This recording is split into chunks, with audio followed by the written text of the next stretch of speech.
بسم اللہ الرحمن الرحیم۔ اسلامک ایکسس ویو کے ناظرین السلام علیکم۔ آج ہم آپ کو بتائیں گے کہ حضرت نوح علیہ السلام کی کشتی پر جو شبہات کا اظہار کیا گیا تھا اس کا قرآن مجید میں کس طرح جواب دیا گیا ہے۔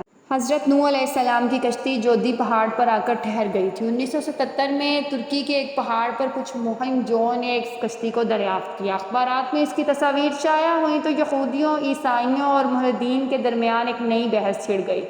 ملحدین اور روشن خیالوں نے اس پر 4 بڑے اعتراض اٹھائے۔ یہود و نصارہ اس کا جواب نہ دے سکے، مگر قربان جائیے کہ قرآن مجید میں ان 4 اعتراضات کے جوابات پہلے سے ہی موجود تھے۔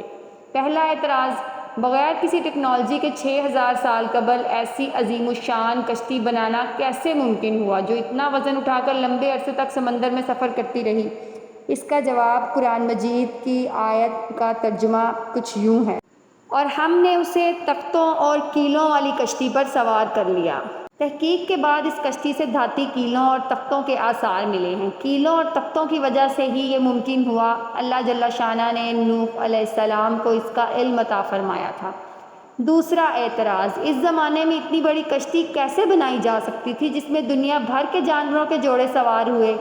اس کا جواب بھی سورہ ہود کی آیت کا ترجمے کے اندر موجود ہے۔ آئیے میں آپ کو بتاتی ہوں۔ یہاں تک کہ جب ہمارا حکم آ پہنچا اور تنور ابلنے لگا، ہم نے کہا کہ اس کشتی میں ہر قسم کے جانداروں میں سے جوڑے یعنی 2 جانور، ایک نر اور ایک مادہ سوار کرا لیں، اور اپنے گھر کے لوگوں کو بھی، سوائے ان کے جن پر پہلے سے بات پڑ چکی ہے، اور سب ایمان والوں کو بھی۔ ان کے ساتھ ایمان لانے والے بہت ہی کم تھے۔ یعنی یہ کشتی کوئی عام کشتی نہیں تھی بلکہ بہت بڑی کشتی تھی۔ یہ کشتی 3 منزلہ ہے اور بہت لمبی چوڑی ہے۔ اس میں 522 ریل کے ڈبے سوار کیے جا سکتے ہیں۔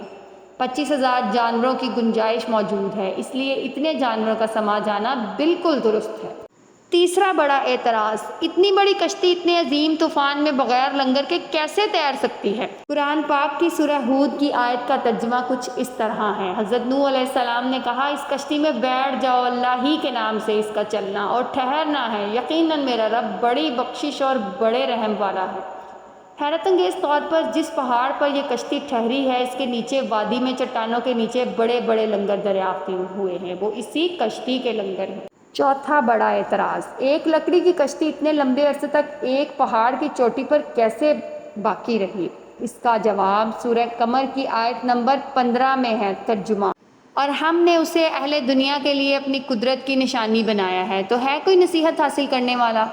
حالیہ تحقیق سے پتہ چلتا ہے کہ اس پورے پہاڑی سلسلے میں صرف اس پہاڑ کی چوٹی پر برف ہے جہاں یہ کشتی ہے، برف کی۔ یہ کشتی برف کی وجہ سے ہی محفوظ رہی ہے۔